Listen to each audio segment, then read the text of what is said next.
السلام علیکم ورحمۃ اللہ وبرکاتہ۔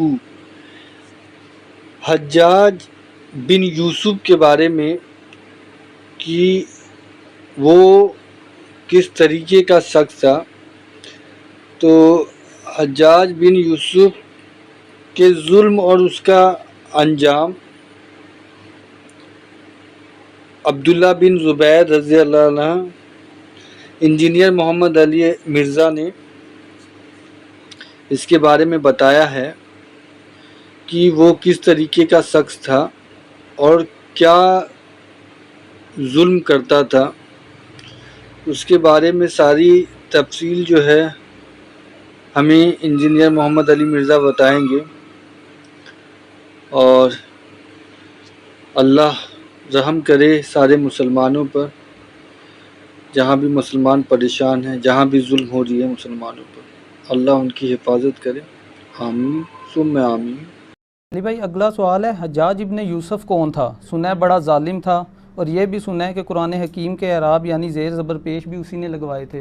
شاہ جی تسی سنیا نہیں، تسی تو مارا بھی کھا دیا نے آل امیہ دیاں، ٹھیک ہے۔ حجاج ابن یوسف جو ہے ایک بہت ظالم شخص تھا، آل امیہ میں سے تھا، ان کا خدمت گزار بنو ثقیف میں سے تھا۔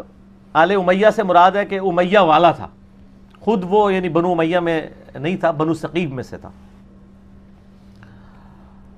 حجاج ابن یوسف عبد الملک بن مروان کا رائٹ ہینڈ تھا اور کوفے کا گورنر تھا، اور پھر اس کو لالچ دی گئی کہ تم اگر عبداللہ ابن زبیر کو قتل کر دو تو تمہیں حجاز کا گورنر بنا دیں گے، کیونکہ عبداللہ ابن زبیر نے مروان کے دور کے اندر 9 سال کے لیے وہاں پہ خلافت قائم کر لی تھی۔ شہادت حسین کے بعد مسلمان حکومتیں 2 حصوں میں بٹ گئی تھیں، شام میں اور باقی سارے ایریا میں یزید یعنی حکمران تھا، اور یہاں پہ چونکہ شہادت حسین کے بعد آپ کو پتہ ہے واقعہ ہررا ہوا، اور اس کی وجہ سے ایک ریونج تھا شہادت حسین کے ریونج میں، چونکہ اہل مدینہ نے بیعت توڑی تھی اس لیے یزید نے حملہ کروایا تھا مدینہ شریف پہ، اسے واقعہ ہررا کہتے ہیں۔ اس کے بعد خانہ کعبہ شریف میں اس پورے ایریا میں عبداللہ ابن زبیر نے حکومت قائم کر لی، پھر ان کو بھی شہید کرنے کے لیے اس نے بھیجی فوج، لیکن وہ کامیاب نہیں ہوئی۔ پھر مروان بعد میں آیا، بیچ میں کچھ عرصے کے لیے یزید کا بیٹا تھا معاویہ، لیکن اس نے چھوڑ دیا، معاویہ ابن یزید۔ بعد میں مروان بھی کوشش کرتا رہا، کامیابی نہیں ہوئی۔ جب اس کا بیٹا عبد الملک بن مروان بنا نا، تو اس نے حجاج ابن یوسف ظالم شخص کو بھیجا، اور اس نے پھر دوبارہ سے یعنی چڑھائی کی، اور یہ پوری ڈیٹیل آپ کو صحیح مسلم میں ملے گی، کتاب الحج چیپٹر میں، اور مشکات میں بھی آپ کو 30 جلد میں جو قریش کے مناقب والا بیان ہے نا، اس میں آپ کو مسلم شریف کی حدیث ملے گی۔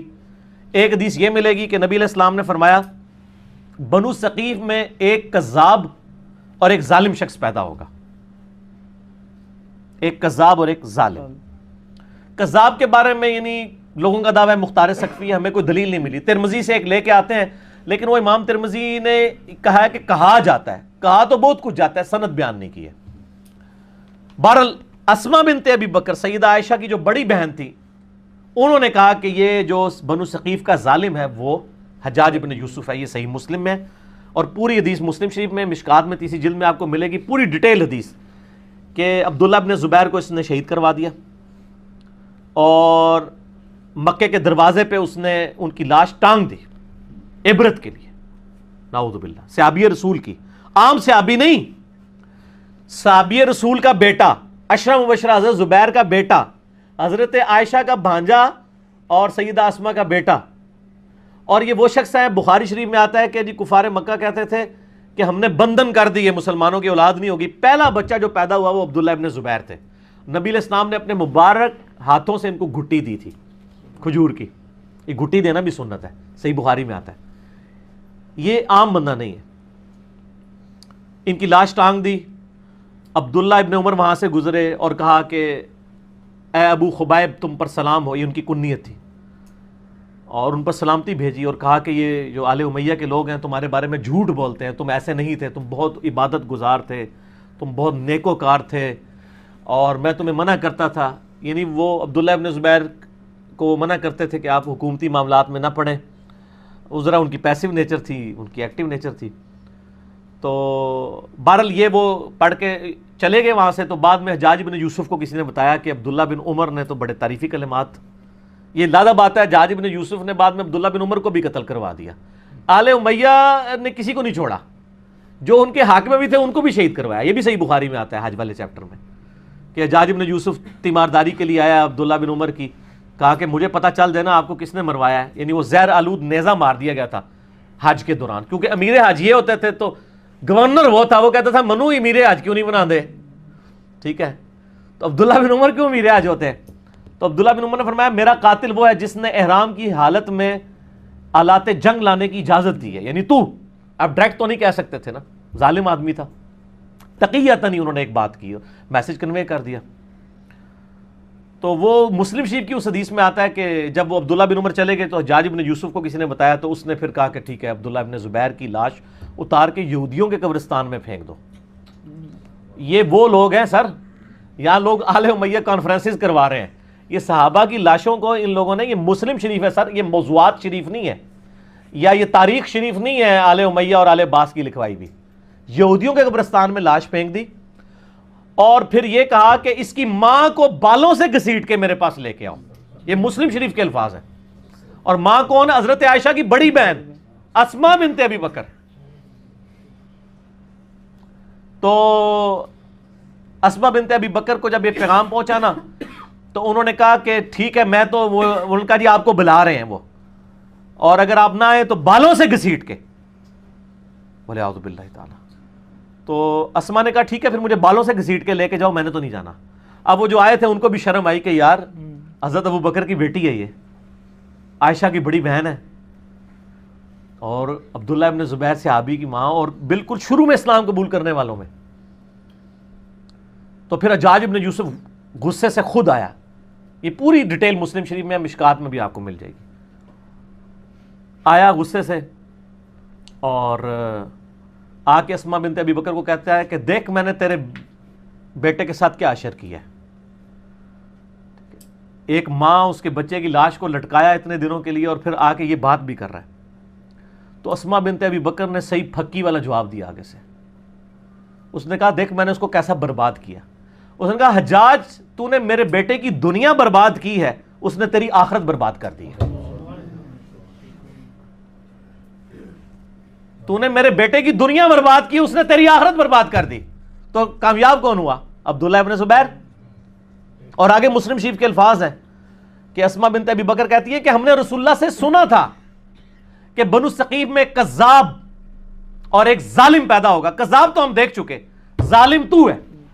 حجاج ابن یوسف سے کہا ٹھیک ہے. اور پھر فرمایا کہ میں نے سنا تو مجھے کہتا ہے کہ 2 آزار بند والی. یہ سیدہ اسما کی یعنی آپ سمجھ لیں ایک خصوصیت کے طور پہ بیان کیا جاتا تھا, 2 آزار بند والی. تو اس نے کہا ہاں. تو ان کا تجھے پتا ہے یہ 2 آزار کیوں تھے؟ ایک یہ جو آزار میں باندھا کرتی تھی نا ابو بکر اور رسول اللہ صلی اللہ علیہ وسلم کا کھانا لے کے میں غار ثور میں جایا کرتی تھی, اور دوسرا آزار میری تہمت ہوتی تھی جس سے کوئی عورت بھی آزاد نہیں ہو سکتی, اور اس وجہ سے میرا نام پڑ گیا تھا 2 آزار بند والی, رسول اللہ صلی اللہ علیہ وسلم کا کھانا لے کے. تو آپ اندازہ کریں کہ آل امیہ نے ان لوگوں کو جنہوں نے اسلام کے لیے اتنی قربانیاں دی تھی ان کے ساتھ کیا کیا ظلم کیے ہیں. صرف آل رسول کے ساتھ ظلم نہیں کیے, باقی صحابہ کی اولاد کے ساتھ بھی. یہ جو آج جو ہے وہ سعودیہ کے ریال لے کے ان کے فضائل و برکات جھوٹے بیان کرنے کی کوشش کر رہے ہیں, ان کو پتہ نہیں ہے کہ یہ بھی کیا کر رہے ہیں, یہ اپنی دنیا بچانے کے چکر میں اپنی آخرت برباد کر رہے ہیں ان کی جھوٹی وکالت کر کے.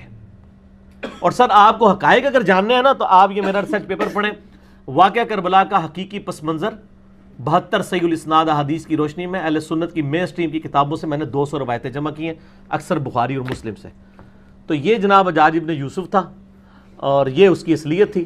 پھر اس کا اینڈ بھی ہوا ہے سر, ہر بندے کی اخیر ہوتی ہے نا, ہر بندے کی اخیر ہوتی ہے. پھر اس کو پھر کینسر ہو گیا تھا اور بڑی یہ بری بھیانک موت مرا ہے, اور موت کی اس نے آخری جس صحابی کو قتل کروایا وہ سعید ابن جبیر تھے, تابعی, ٹھیک ہے نا. وہ بھی بڑا دردناک واقعہ ہے, وہ میں بیان کروں تو آدھا گھنٹہ اور لگ جائے گا. اس کے بعد پھر وہ کسی پہ قادر نہیں ہوا قتل کرنے پہ, اور پھر بعد میں لوگوں نے خواب میں دیکھا ہے, ان کا مجھے روزانہ ہر شخص کے بدلے میں 1 دفعہ قتل کیا جاتا ہے, اور اس کے بارے سعید ابن جبیر کو قتل کرنے کے بدلے میں 100 دفعہ قتل کیا جاتا ہے، جو میں نے اس کے ساتھ ظلم کیا تھا۔ وہ بھی شیان علی میں سے تھے، خیر التابعین ہے سعید ابن جبیر رضی اللہ تعالیٰ عنہ، عبداللہ ابن عباس کے شاگرد۔ بہرحال یہ حجاج ابن یوسف کی پھر اخیر بڑی بری ہوئی ہے نا، یعنی یہ پھر بعد میں ولید ابن عبد الملک بنا، عبد الملک بن مروان کا بیٹا خلیفہ، اور اسی دوران ولید نے یہ مہم چلانی شروع کی کہ کیونکہ اس کے باپ نے وصیت کی تھی کہ میرے مرنے کے بعد میرا بیٹا ولید بنے گا، اس کے بعد اس کا چھوٹا بھائی سلمان بن عبد الملک بنے گا۔ تو اس نے یہ مہم چلائی کہ نہیں، میرا بھائی نہیں بنے گا، میرے مرنے کے بعد میرا بیٹا کیوں نہ بنے۔ یہ تحریک اس نے چلائی۔ جب یہ تحریک چلائی نا تو سارے گورنر، آپ کو پتا لائی لگ ہوتے ہیں، سارے مان گئے۔ ایک گورنر ایسا تھا جس نے کہا کہ نہیں، وہ عمر بن عبدالعزیز تھے، مدینہ شریف کے گورنر عمر بن عبدالعزیز رحمہ اللہ تعالی۔ وہ بہنوئی بھی تھے اس کے ولید کے۔ مروان کے دو بیٹے تھے، ایک عبد الملک اور ایک عبدالعزیز۔ عبدالعزیز کا بیٹا عمر بن عبدالعزیز ہے، یہ بھی مروان کی اولاد ہے، لیکن دیکھ لیں، اور اسی لیے ہم کہتے ہیں نا آل امیہ میں عمر بن عبدالعزیز۔ مولانا طارق جمیل صاحب کو میں کہتا ہوں نا آل امیہ میں عمر بن عبدالعزیز، ٹھیک ہے؟ آپ سمجھ آئی کیوں کہتے ہیں؟ تو عمر بن عبدالعزیز نے مخالفت کر دی، انہوں نے کہا نہ۔ اب وہ کیا ہوا کہ اس نے پکڑ کے عمر بن عبدالعزیز کو قید میں ڈال دیا، چونکہ عمر بن عبدالعزیز جو ہے نا وہ بڑے محبوب گورنر تھے اپنے علاقے کے، تو بڑی شورش برپا ہو گئی۔ اسی دوران ولید بن عبد الملک اچانک مر گیا، تو آٹومیٹیکلی سلمان بن عبد الملک خلیفہ بن گیا، اس کا چھوٹا بھائی۔ اور ان کی بہن تھی فاطمہ، وہ عمر بن عبدالعزیز کی بیوی تھی۔ اس لیے کہتے ہیں فاطمہ سے زیادہ طاقتور عورت کبھی نہیں گزری، کہ جس کا باپ بھی 3 براعظموں کا خلیفہ، جس کے 4 بھائی 3 براعظموں کے خلیفہ، اور جس کا خاوند بھی 3 براعظموں کا خلیفہ، اور بڑی درویش عورت تھی وہ فاطمہ بنت عبد الملک بن مروان۔ تو فاطمہ جو تھی نا درویش عورت، اس کی بیوی، اب وہ سلمان بن گیا خلیفہ۔ سلمان جو خلیفہ بنا تو اس کو یہ چیز معلوم تھی کہ میری خلافت میں سب سے بڑی کنٹریبیوشن عمر بن عبدالعزیز کی ہے، ٹھیک ہو گیا؟ یہ اس کے دماغ میں تھا کہ اگر عمر بن عبدالعزیز نہ ہوتا تو میرا بھتیجا اس وقت خلیفہ ہوتا، اور مجھے تو اس نے معزول کر دیا تھا میرے بڑے بھائی نے۔ تو اس لیے وہ ان کو یعنی آگے آگے رکھتا تھا۔ مسجد نبی شریف کی امامت بھی کراتے تھے۔ انس بن مالک کے بارے میں سنن نسائی میں آتا ہے کہ میں نے رسول اللہ صلی اللہ علیہ وآلہ وسلم کے بعد بڑے عرصے کے بعد کسی ایسے شخص کے پیچھے نماز پڑھی ہے جو بالکل نبی علیہ السلام کے طریقے پہ ہمیں نماز پڑھاتا ہے، اور وہ عمر بن عبدالعزیز ہے۔ 99 ہجری میں خلیفہ بنے، اور 101 ہجری میں صرف 38 سال کی عمر میں آل امیہ نے زہر دے کے ان کو شہید کر دیا، ٹھیک ہو گیا؟ تو عمر بن عبدالعزیز جب خلیفہ بنے تو یعنی یہ گورنر تھے اور سلمان خلیفہ بن گیا۔ پھر انہوں نے مشورہ دیا کہ حجاج ابن یوسف کو معزول کیا جائے، یہ ظالم آدمی ہے۔ اس نے کہا حجاج نام کے جتنے بندے ہمارے گورنمنٹ میں ہیں سارے معزول، جیلوں میں ڈلواؤ ان کو، ٹھیک ہو گیا؟ اب جب یہ جیلوں میں گئے نا تو محمد بن قاسم کا بھی رگڑا لگ گیا، جس نے یہاں پہ، وہ حجاج ابن یوسف کا کیا تھا؟ رشتہ دار تھا نا، بانجا تھا نا، بانجا یا بھتیجا۔ تو اس کو پھر مفتے میں رگڑا لگ گیا، اس کو پھر بلا کے جیل میں ڈالا گیا۔ وہ کہتے ہیں نا جی وہ نباز جیل ہی پاتا سی، اس لیے کہ پیچھے خلیفہ چینج ہو گیا تھا۔ تو حجاج ابن یوسف کے جتنے بھیجے ہوئے تھے نا، اس کو چونکہ وہ گورنری سے گیا تو اس کے بھی سارے فرستادے فارغ ہو گئے، اور پھر یہ خیر بڑی بری موت مرا، یعنی اس کو پھوڑے نکل آئے اور پیپ نکلتی تھی۔ پھر مرتے مرتے یہ کہتا تھا کہ جی اللہ تعالیٰ تو ماں سے زیادہ محبت کر، جو ساڑھے لوگ بھی کہتے ہیں۔ حسن بصری کو کسی نے بتایا کہ وہ تو کہتا ہے کہ جی اللہ تعالیٰ کی رحمت تو میرے گناہوں کو تو اس کے سامنے کچھ بھی نہیں ہے۔ تو حسن بصری نے فرمایا حجاج چاہتا ہے کہ دنیا بھی اپنی مرضی کی گزاری ہے اور آخرت بھی اپنی مرضی کی گزارے۔ اس طرح تو نہیں ہوتا کہ دونوں جہانی مٹھے باؤ، دونوں جہان تو نہیں مٹھے میں آ سکتے نا، یا دنیا یا آخرت، ٹھیک ہو گیا؟ تو خیر یہ مارا گیا۔ پھر سلمان جو ہے نا، اس کی جب موت کا وقت قریب آیا، اس کو بھی ایک بیماری لگ گئی، تو اس نے ارادہ کیا کہ اپنے چھوٹے 2 بھائیوں کو خلافت کے لیے نامزد کرے۔ تو اس کا ایک اسسٹنٹ تھا، رجا اس کا نام تھا، بڑا نیک تھا وہ۔ اس نے کہا کہ اگر تو میری ماننا تو عمر بن عبدالعزیز کو خلیفہ بنا دے. اس نے کہا کہ یہ تو میرے بھائی اس کو مار دیں گے, مانیں گے نہیں. اس نے کہا نہیں, ان کا علاج ہے میرے پاس, دیکھ تو اگر خلیفہ بنا تو اس کی وجہ سے بنا ہے. عمر بن عبدالعزیز حادثاتی طور پہ جو ہے نا وہ خلیفہ بن گئے تھے, ورنہ ان کو کس نے بنانا تھا اتنے نیک آدمی کو. ان کا یار اس طرح کر کہ تو نا ایک بند وصیت لکھ کے اس کو سیل کر دے, اور کہہ کہ اس سیل کے اوپر بیعت لو کہ نیکسٹ خلیفہ کون ہے, اور جو بیعت نہیں کرے گا اس کو قتل کر دیا جائے گا. اور تو لکھ دے کہ عمر بن عبدالعزیز تیرے بعد خلیفہ ہے, اور اس کے بعد تو لکھ دے کہ عمر بن عبدالعزیز کے بعد میرا جو بھائی چھوٹا ہے یزید اور ہشام وہ خلیفہ ہے. تو ان کو بھی امید لگ جائے گی چلو 80-60 باری بھی آ جائے گی. یہ لکھ کے نا جناب سیل کر دی گئی. اب سیل لے کے جب باہر آئی میدان جنگ میں, خیمے سے باہر نکلے, کہا جی امیر المومنین نے اپنا سکسیسر مقرر کر دیا ہے, اس کے اندر اس کا نام ہے, تو بیعت کرو بند پہ. وہ بھائی آگے لالچی, انہوں نے کہا نہ کھول کے پڑھ ساڑا نام لکھے کہ نہیں. انہوں نے کہا میں کہنا تھوڑا نام لکھے ہے, نہ تو لکھے سی لیکن یہ نہیں پتا کہ کہڑے نمبر تے لکھے ہے. ٹھیک ہو گیا. اور دوسری طرف عمر بن عبدالعزیز آگے کہتے ہیں رجا مجھے بتا دے کہیں میرا نام تو نہیں لکھ دیا, ورنہ میں جنگلوں میں چلا جاؤں, میں خلافت کا بار نہیں اٹھا سکتا. ٹھیک ہو گیا. یہ آپ اپروچ کا فرق دیکھ لیں. تو رجا کہتا ہے میں نے زندگی میں ایک ہی جھوٹ بولا ہے, نہ اس سے پہلے نہ اس کے بعد, وہ یہ تھا کہ میں نے کہا عمر تیرا نام نہیں ہے بیچ میں, کیونکہ مجھے خطرہ تھا کہ یہ چھوڑ دیں گے اور مسلمان ایسے حکمران سے محروم نہ ہو جائیں. کہتے ہیں جب وصیت کھولی گئی, جب پڑھ کے سنائی گئی عمر بن عبدالعزیز, تو عمر بن عبدالعزیز جو ہے وہ بے ہوش ہو کے گر پڑے. 2 بندوں کے سہارے, ایک 35 سال کا نوجوان 2 بندوں کے سہارے لا کے ممبر تک لایا گیا پہلا خطاب کرنے کے لیے, اور آل امیہ کے چہرے لٹک گئے. لیکن جب پڑھا کہ ان کے مرنے کے بعد وہ بھی بنیں گے تو ان کو امید لگ گئی. ان کا چلو ٹھیک ہے ساڈا یار بنوئی ہے نا 100 کرو, کیڑا باہر دا بندہ ہے. ٹھیک ہو گیا. دادا تو ساڈا مروان ایک ہی ہے نا. ٹھیک ہو گیا, پردادا. تو یہ پورا معاملہ ہوا. عمر بن عبدالعزیز رحمہ اللہ تعالی ورضی اللہ تعالی عنہ وعلیہ السلام یوں خلیفہ بنے. پھر سر 2 سال صرف ان کو رہنے دیا ہے, 2.25 سال. جتنی حضرت ابوبکر کی خلافت کا ٹینیور ہے نا اتنا ان کا. اور دیکھ لیں اسلام میں 5 خلفاء ابو بکر, عمر, عثمان و علی اور حسن ابن علی کے بعد چھٹا خلیفہ ان کو مانا جاتا ہے. بیچ میں کسی کو خلیفہ نہیں مانا جاتا. الا منہاج النبوہ. 2 سال کے اندر, 2.25 سال کے اندر انہوں نے پچھلے 40 سال میں آل امیہ نے جتنی لوگوں کی جدادیں ہتھیائی تھی نا ان کی اولادوں کو بلا کے واپس کی.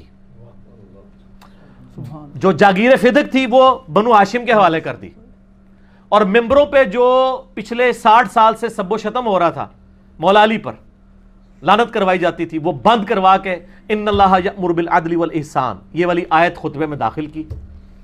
اور تبدیلی آ گئی جناب, یہ تبدیلی تھی جو آئی.